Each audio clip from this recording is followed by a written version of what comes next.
ابھی آپ کو بتائیں کہ وزیر داخلہ محسن نقوی کے اٹلی اور اسپین کے وزیر داخلہ سے ملاقات۔ روم میں محسن نقوی نے یونان کے وزیر امیگریشن سے بھی ملاقات کی ہے۔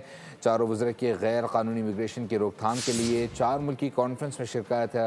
اس متعلق مزید اطلاع جانتے نمائندہ بول نیوز محمد عالیجہ سے۔ عالیجہ بتائیے گا۔ وزیر داخلہ محسن نقوی کی یورپی وزرائے داخلہ سے ہم ملاقات ہوئی ہے۔ روم وفاقی وزیر داخلہ کی ملاقات میں اہم امور پر تبادلہ خیال کیا گیا ہے۔ محسن نقوی کی اٹلی اور اسپین کے وزیر داخلہ اور یونان کے وزرائے مائیگریشن سے بھی اہم ملاقات ہوئی ہے۔ چاروں وزراء کی روم میں غیر قانونی امیگریشن کی روک تھام کے لیے 4 ملکی کانفرنس میں شرکت۔ اٹلی، اسپین اور یونان نے غیر قانونی امیگریشن روکنے کے لیے پاکستان کی کوششوں کو سراہا ہے۔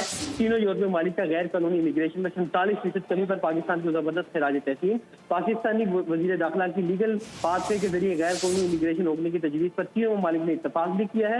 تینوں ممالک کا استعداد کار بڑھانے کے لیے یورپی یونین کے ذریعے پاکستان کی بھرپور معاونت کرنے کا فیصلہ۔ پاکستان، اٹلی، اسپین اور یونان کا غیر قانونی امیگریشن کو ہر سطح پر روکنے کے لیے مربوط حکمت عملی بنانے پر اتفاق بھی کیا گیا ہے۔ چاروں وزراء کا مشترکہ مفادات کے شعبوں میں اشتراک بڑھانے کا بھی فیصلہ۔ بہت شکریہ اپڈیٹ کرنے کے لیے۔